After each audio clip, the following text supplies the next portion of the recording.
बिस्मिल्लाहिर्रहमानिर्रहीम। Very dear listener, last session के अंदर हमने बात की थी part 1 and part 2 of coagulation cascade.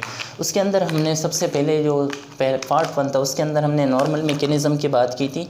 फिर जो सेकंड सेशन था उसके अंदर हमने बात की थी कि जब हम एंडोथेलियल सेल को इंजेक्ट करते हैं तो वहाँ पे एंडोथेलियल सेल से एंडोथेलिन की सिक्रेशन होती है, मायोजेनिक वेजोकंस्ट्रक्शन एंड नैरोजेनिक वेजोकंस्ट्रक्शन के प्रोसेस स्टार्ट हो जाते हैं। उसके अलावा हमने बात की कि इंजर्ड सेल एक ब्लू लाइक फैक्टर सिक्रेट कर रहा होता है जिसको हम कहते हैं वेन वेली ब्रांड फैक्टर, जो कि ये है।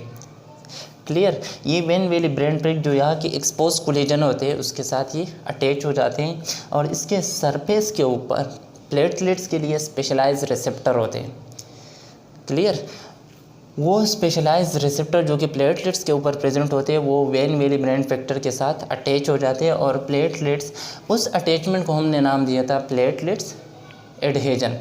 Simple definition of platelets adhesion is what? When the platelets attach with non platelet service, that is called platelet adhesion. जब प्लेटलेट्स इसके साथ अटैच होती है तो हमने ये बात की थी कि प्लेटलेट्स एक प्रोसेस के ज़रिए या एक प्रोसेस स्टार्ट हो जाते हैं प्लेटलेट्स के अंदर जिसको हम कहते हैं रिलीज़ रिएक्शन। तो फिर हमने बात की थी किसकी, कि एक प्लेटलेट्स के अंदर 2 टाइप्स के ग्रेन्यूल्स प्रेजेंट होते हैं। फॉर एग्जांपल, अगर ये प्लेटलेट्स है इसके अंदर 2 टाइप्स के ग्रेन्यूल प्रेजेंट होते हैं। एक को हम कहते हैं अल्फ़ा ग्रेन्यूल्स और एक को हम नाम देते हैं delta granule. For example, this is delta granule and this is alpha granule. अब प्लेटलेट्स जब इस वेन वेली ब्रांड फैक्टर के साथ अटैच हो जाते हैं तो it start releasing their granular product. और वो ग्रेनुलर प्रोडक्ट के अंदर हमने बात की कि डेल्टा ग्रेन्यूल के पास कौन से प्रोडक्ट प्रेजेंट होते हैं, तो सेक प्रेजेंट होते हैं, means serotonin, ADP and calcium. हमने इन तीनों को डिस्कस किया था कि सेरोटोनिन का क्या रोल होता है ड्यूरिंग कोगुलेशन के अंदर, इसके अलावा एडीपी का रोल क्या होता है, और हमने उस सेशन के अंदर बात की कि what is the role of calcium in coagulation. आज हम स्टार्ट लेते हैं what is the components of alpha granules, कि अल्फ़ा ग्रेन्यूल्स के अंदर कौन से कंपोनेंट प्रेजेंट होते हैं और उसके काम क्या होते हैं। इस अल्फ़ा ग्रेन्यूल्स के अंदर जो कंपोनेंट्स होते हैं वो यहाँ पे मैंने लिखे हैं। अल्फ़ा ग्रेन्यूल्स, डेल्टा ग्रेन्यूल्स की हमने बात की थी सेरोटोनिन की कि उसका रोल क्या है, एडीपी और कैल्शियम, इन तीनों को हमने डिटेल से डिस्कस किया था। अल्फ़ा ग्रेन्यूल्स के अंदर फाइब्रिनोजन या सिंपली हम कहेंगे कोगुलेशन प्रोटीन प्रेजेंट होते हैं या कोगुलेशन फैक्टर प्रेजेंट होते हैं। For example, factor number 5, 7 and 12। इसके अलावा फाइब्रिनोजन भी प्रेजेंट होते हैं। जो मेडिकल के स्टूडेंट होते हैं या जो नर्सिंग के स्टूडेंट होते हैं उन सबको ये पता होता है कि सारे जितने भी क्लोटिंग फैक्टर या clotting protein that is coming from the liver, but a good and intelligent ingenious student knows about that in the platelets alpha granule having fibrinogen or clotting factor, and platelets derived growth factor, and another thing which is present is coagulation factor। ये 3 चीज़ें alpha granule के अंदर present होते हैं। अब हमें पता है कि फाइब्रिनोजन का काम क्या है, क्लियर। और कोगुलेशन फैक्टर जो इसके अंदर प्रेजेंट होते हैं वो हमने लास्ट क्लास के अंदर डिस्कस किया था कि ये इनएक्टिव एंजाइम होते हैं, जब भी एक्टिवेट होते हैं तो ये जाते हैं अनदर फैक्टर को एक्टिवेट करते हैं। लेकिन यहाँ पे जो इम्पोर्टेंट रोल है वो किसका है, प्लेटलेट्स डिराइव्ड ग्रोथ फैक्टर के। हमें पता है कि ये वाला एरिया, इस एरिया के अंदर स्मूथ मसल सेल प्रेजेंट होते हैं। ये platelet derive growth factor smooth muscles के अंदर माइटोसिस प्रोसेस को इंक्रीज़ कर देता है, बढ़ा देता है, सेल की डिवीजन फास्ट हो जाती है और कुछ फाइब्रोब्लास्ट सेल को यहाँ पे,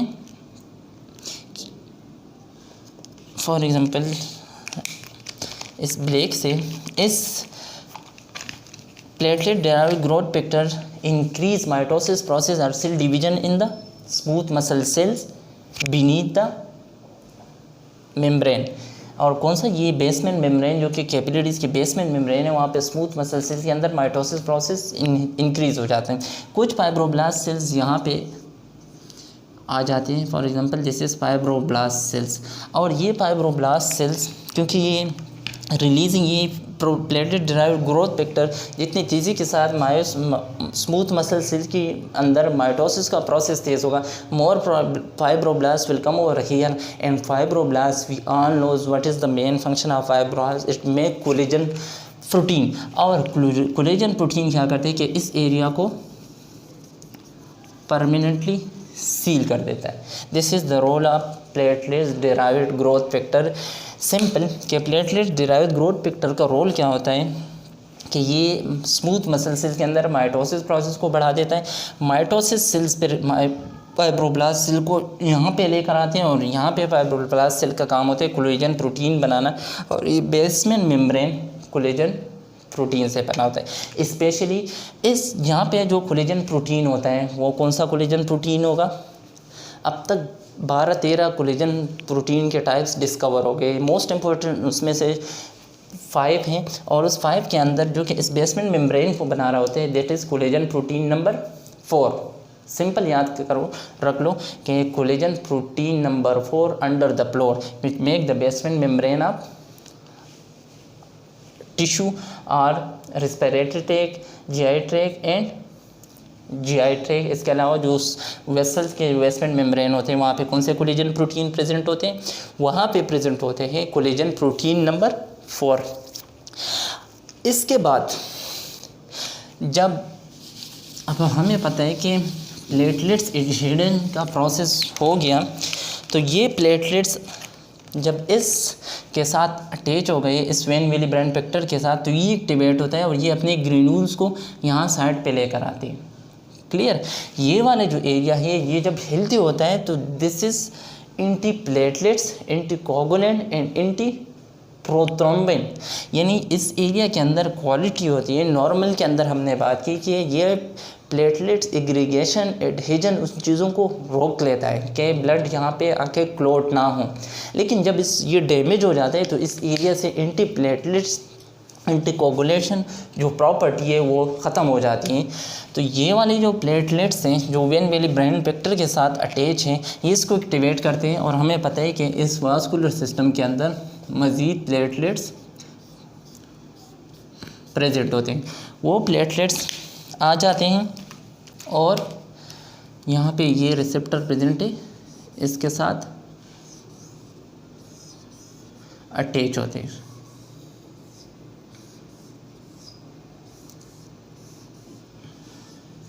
अब आप लोगों ने सुना होगा कि हम विटामिन के देते हैं ब्लड को स्टॉप करने के लिए।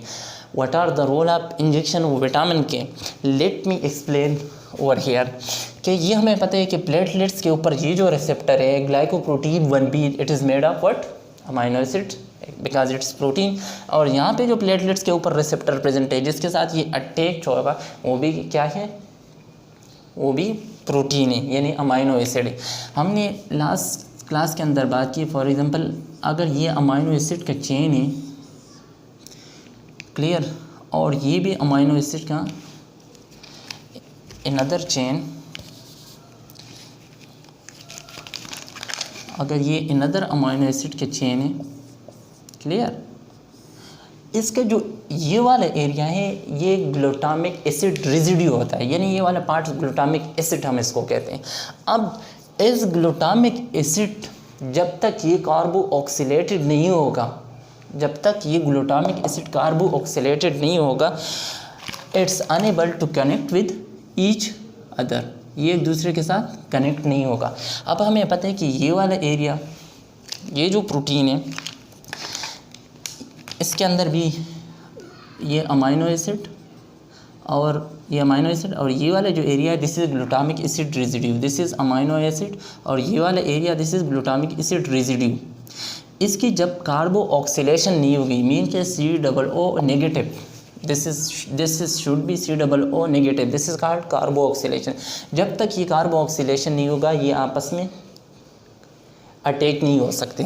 अब ये भी प्रोटीन है, ये भी प्रोटीन है, इसके अंदर डीकार्बो ऑक्सीलेशन प्रोसेस होगा ग्लूटामिक एसिड रेजिड्यू पे, और विदाउट विटामिन के वो पॉसिबल नहीं है। विटामिन के क्या कर रहा होता है कि वो ग्लूटामिक एसिड रेजिड्यू को डिकार्बोक्सिलेट कर देता है, मीन के COO नेगेटिव कर देता है। तो it's able, these protein are able then to attach with each other. इसलिए हम कहते हैं कि हम ब्लड को स्टॉप करने के लिए क्या देते हैं, इंजेक्शन विटामिन के। अब आते हैं इस प्लेटलेट्स की तरफ। ये प्लेटलेट्स, क्योंकि इस एरिया पे एंटी प्लेटलेट्स प्रॉपर्टी ख़त्म है, तो प्लेटलेट्स यहाँ पे आके स्टक होगा, यहाँ पे भी आके प्लेटलेट्स स्टक, यहाँ पे प्लेटलेट्स स्टक, यहाँ पे भी प्लेटलेट्स आके इसके साथ स्टक इन हो जाएगा और इसके साथ भी प्लेटलेट स्टक इन हो जाएगा। और ये प्रोसेस सो ऑन ऐसा प्लेटलेट्स के सरफेस के साथ अटैच हो जाते हैं। अब जब प्लेटलेट्स के साथ अटैच हो गए तो this is called platelets aggregation. When the platelets attach with the platelet surface, this is called platelet aggregation, and when the platelets attach with non-platelet surface, this is called platelet adhesion. अब इसके बाद अच्छा, ये जो plug बन जाते हैं इसको हम नाम देते हैं प्राइमरी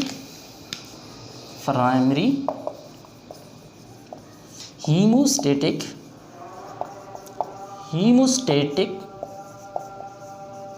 प्लग। क्लियर? अब हम इसको कहते हैं this is called primary haemostatic platelet plug. अब बात करते हैं इन अदर टाइप्स के, कि इसके बाद कोगुलेशन प्रोसेस के अंदर क्या होता है।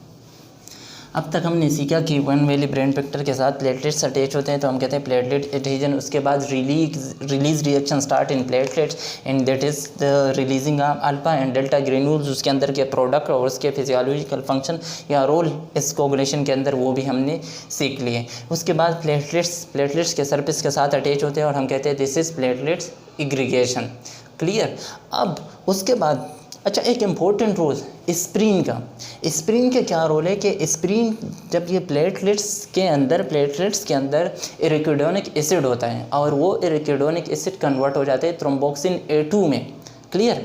जब हम पेशेंट को टेबलेट डिस्प्रीन देते हैं, मीन सैलिसिलिक एसिड देते हैं, तो वो क्या करते हैं कि वो इरिकोडोनिक एसिड को थ्रोम्बोक्सिन A2 में कन्वर्ट होने से रोकते हैं। और वो एक एंजाइम होता है जो कि एरिकोडोनिक एसिड को थ्रोम्बोक्सिन A2 में कन्वर्ट कर देते हैं, उसको हम कहते हैं cyclooxygenase. Basically Disprin inhibit the activity of cyclooxygenase. तो हम जब भी डिस्प्रीन किसी को देते हैं तो हम कहते हैं कि this is blood thinner. Clear? उसका रोल क्या है कि एरिकोडोनिक एसिड जो कि इस प्लेटलेट्स के सेल में मेम्ब्रेन के अंदर प्रेजेंट होते हैं, वो डिफरेंट एंजाइमेटिक रिएक्शन के थ्रू कन्वर्ट हो जाता है थ्रोम्बोक्सिन A2 में। और थ्रोम्बोक्सिन A2 हमें पता है कि वो वेजो कंस्ट्रक्शन भी कर रहा होता है, और इसके अलावा वो प्लेटलेट एग्रीगेशन फैक्टर भी कहलाता है, वो प्लेटलेट्स एग्रीगेशन भी कर रहा होता है। जब भी हमें लग रहा हो कि पेशेंट के फॉर एग्जांपल कार्डियोवास्कुलर सिस्टम के अंदर ऐसे कार्डियोवास्कुलर सिस्टम की डिजीज़ के अंदर हमें लग रहा हो जो कि पेशेंट के चांसेस है प्लेटलेट्स प्लग बनने की, तो हम क्या करते हैं, हम प्लेटलेट्स प्लग को रोकने के लिए डिस्प्रीन देते हैं, मीन सैलिसिलिक एसिड दे देते हैं। वो थ्रोम्बोक्सिन A2 के फॉर्मेशन को स्टॉप कर देता है और वो एक्शन कर रहा होता है इस प्लेटलेट्स के सेल मेम्ब्रेन के अंदर। एंजाइम है, कौन सा एंजाइम है, साइक्लोऑक्सीजिनेज। अब प्राइमरी प्लेटलेट प्लग की फॉर्मेशन हो गई। इस डैमेज सेल से टिश्यू ग्रोथ फैक्टर की सिक्रेशन होती है, वो रिलीज़ होता है। अच्छा, आप लोगों ने ये भी सुना होगा कि there is 2 pathway, one is intrinsic coagulation pathway and other one is extrinsic coagulation pathway. अब हम बात करते हैं कि इंट्रिंसिक कोगुलेशन पाथवे का क्या मतलब है, कौन सा है, और एक्सट्रिंसिक कोगुलेशन पाथवे कौन सा है। तो ज़्यादातर लोगों का ये कॉन्सेप्ट है कि इंट्रिंसिक कोगुलेशन का मतलब जो कोगुलेशन ब्लड वेसल्स के अंदर होता है, दिस इज़ रॉन्ग कॉन्सेप्ट। और कुछ लोगों का ये ख्याल है कि एक्सट्रिंसिक कोगुलेशन फैक्टर वो है जो कि आउटसाइड ब्लड वेसल्स के अंदर होता है, तो उसको एक्सट्रिंसिक कोगुलेशन पाथवे कहते हैं। दोनों की कॉन्सेप्ट रॉन्ग है। आज हम क्लियर करेंगे कि what is intrinsic coagulation pathway and what is extrinsic coagulation pathway. Start में क्या हुआ कि कुछ साइंटिस्ट ने ब्लड निकाला, clear. For example this is a container, एक कंटेनर के अंदर ब्लड को डाल दिया गया, क्लियर। ब्लड ड्रॉ किया और कंटेनर के अंदर डाल दिया, क्लियर। या हम कहेंगे कि इसे टॉप के अंदर डाल दिया और इस टॉप को मल्टीपल टाइम क्लीन किया था, साफ किया गया था। इस क्लीन ट्यूब के अंदर या इस टॉप के अंदर जब वेसल से ब्लड निकाला और इसके अंदर डाला साइंटिस्ट ने, तो उन्होंने देखा कि कुछ टाइम के बाद ये ब्लड के अंदर कोगुलेशन प्रोसेस स्टार्ट हो गया, ये ब्लड क्लॉट हो गया। तो वो इस नतीजे पे पहुँचे कि इस ब्लड के अंदर ऐसा कोई फैक्टर या कोई चीज़ मौजूद है जो कि इसके अंदर या स्टॉक के अंदर वो इसकी कोगुलेशन करवा देता है। बाद में वो इस नतीजे पे पहुँचे कि इस ब्लड के अंदर फैक्टर नंबर 12 मौजूद है, इस ब्लड के अंदर फैक्टर नंबर 12 मौजूद है जब वो अदर देन एंडोथेलियल सरफेस के साथ अटैच हो जाते हैं। क्योंकि हमें पता ही है प्लास्टिक की ट्यूब होगी उस टाइम जो एक्सपेरिमेंट कर रहे थे, या स्टील की होगी या मेटल की होगी, लेकिन उसके अंदर जब ब्लड डाला उन्होंने क्लीन किया था, क्लियर। तो उन्होंने देखा कि ये ब्लड भी कोगुलेट हो रहा है, तो उन्होंने कहा कि इस ब्लड के अंदर इंट्रिंसिक कोई फैक्टर है जो कि इस ब्लड को कोगुलेट करते हैं। Later they come to know that when factor number 12 touch with the non endothelial surface is become coagulate. तो इनको उन्होंने नाम दिया फैक्टर नंबर 12। स्टार्ट में इसको नाम दिया था कॉन्टैक्ट फैक्टर। बाद में एक डॉक्टर आए, उसने इनको होगमिन फैक्टर का नाम दिया और आजकल इसको फैक्टर नंबर 12 के नाम से जाना जाता है। तो this is called intrinsic pathway of coagulation. अब बात करते हैं और what is extrinsic pathway of motivation. उसके ऊपर एक एक्सपेरिमेंट हुआ कि जब ब्लड ड्रॉ किया, क्लियर, और उस ब्लड के अंदर सोडियम सिट्रेट को डाला गया। बाय चांस ब्लड ड्रॉ किया, क्लीन कंटेनर के अंदर डाल दिया गया और उस ब्लड के अंदर सोडियम सिट्रेट को ऐड कर दिया, तो वो ब्लड कोगुलेट नहीं हुआ। तो इस सोडियम सिट्रेट वो हमें पता है कि वो नेगेटिवली चार्ज आयन होते हैं, क्लियर। और इसके अंदर हमें पता है कि कैल्शियम प्रेजेंट है और calcium is a coagulation factor. तो इसकी जो आयोनाइजेशन है उसके अंदर चेंजेस हो गई और सोडियम सिट्रेट की वजह से ये ब्लड कोगुलेट नहीं हुआ। उसके बाद एक और एक्सपेरिमेंट हुआ इस इंट्रिंसिक पाथवे ऑफ कोगुलेशन के ऊपर। वो एक्सपेरिमेंट ये था कि एक जानवर था जिसको हम कह सकते हैं कि एक जानवर था। उस जानवर की ब्रेन में से ब्लड को उसको पहले ज़ख्मी किया, क्लियर। अक्सर बुक्स के अंदर लिखा होता है वो एक्सपेरिमेंट कि वो चूहा था, उस चूहे को उस जो साइंटिस्ट था उसने हेड किया, क्लियर, और उसके ब्रेन में से ब्लड को निकाला और इस ब्लड के अंदर उसने क्या डाला, सोडियम सिट्रेट। इस ब्लड के अंदर उसने सोडियम सिट्रेट डाला, सोडियम सिट्रेट, तो ये कोगुलेट नहीं हुआ। लेकिन जब उसने कुछ टिश्यू फैक्टर उस ब्रेन के अंदर से कुछ फ्लूइड निकाला और वो फ्लूइड इसके अंदर डाल दिया तो ये कोगुलेट हो गया, क्लियर। तो उन्होंने तब भी कहा कि इस टिश्यू फैक्टर के अंदर, इस ब्लड से हटके भी बॉडी के अंदर कुछ ऐसे फैक्टर मौजूद होते हैं जो कि कोगुलेशन प्रोसेस को इंक्रीज़ कर देता है। ये तो हो गया इसकी डिस्कवरी कि what is intrinsic pathway of coagulation and what is extrinsic, के हम बाद में बात करेंगे। लेकिन ये इंट्रिंसिक कोगुलेशन पाथवे के ऊपर ये एक्सपेरिमेंट हुए थे। अब आते हैं अपनी डैमेज एंडोथेलियल सेल के पास। ये damage endothelial cell tissue growth factor release करते हैं और टिश्यू ग्रोथ फैक्टर हमें पता है कि और chemical factories that is liver continuously secreting what clotting factor into the circulation, clear. Clotting factor, for example, these are clotting factor which is secreted which is coming from the liver into circulation. Tissue growth factor क्या करते हैं कि ये factor number 12 को जो कि inactive होता है उसको क्या करते हैं, एक्टिवेट कर देता है. अब for example this is activated factor number 12. अब हमें इस मैकेनिज्म का पता है कि factor number 12 inactivated factor number 11 को क्या करते हैं, एक्टिवेट करते हैं. तो ये इनएक्टिव है, इसको मैं सर्कल नहीं करता, और जो मैं सर्कल कर रहा हूँ वो this is factor number 11 and this is factor number 12. Clear. अब factor number tissue growth factor ने इनएक्टिवेटेड फैक्टर नंबर 12 जो कि लीवर से आ रहा है उसको एक्टिवेट कर दिया, और इस फैक्टर नंबर 12 ने इनएक्टिवेटेड फैक्टर नंबर 11 को एक्टिवेट कर दिया. अब फैक्टर नंबर 11 10 को एक्टिवेट नहीं करता, फैक्टर नंबर 11 किसको एक्टिवेट करते हैं, फैक्टर नंबर 9. फैक्टर नंबर 9 को एक्टिवेट करते हैं, या मैं सिंपल लिखूंगा आप लोगों को आसानी होगी. फैक्टर नंबर 9 को जो कि इनएक्टिव होता है उसको एक्टिवेट कर देते हैं. अब फैक्टर नंबर 9 क्या करता है कि in the presence of phospholipids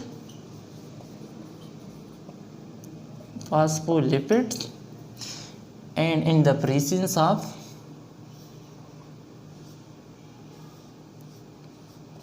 factor number 8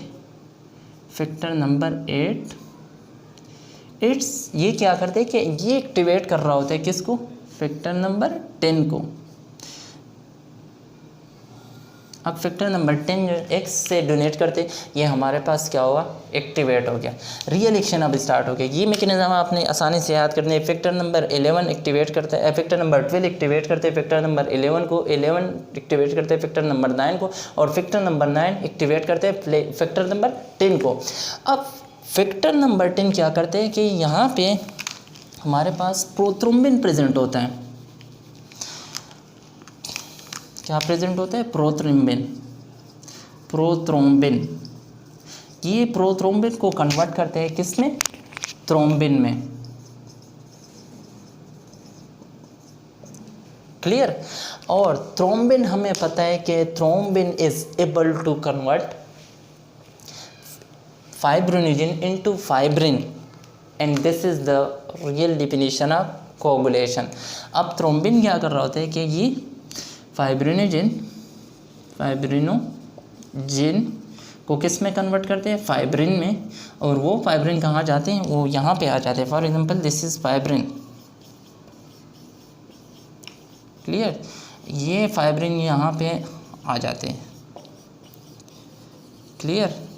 और ये अब पहले सेमी सॉलिड था, अब कंप्लीटली सॉलिड हो गया. कुछ देर के बाद ये थ्रोम्बिन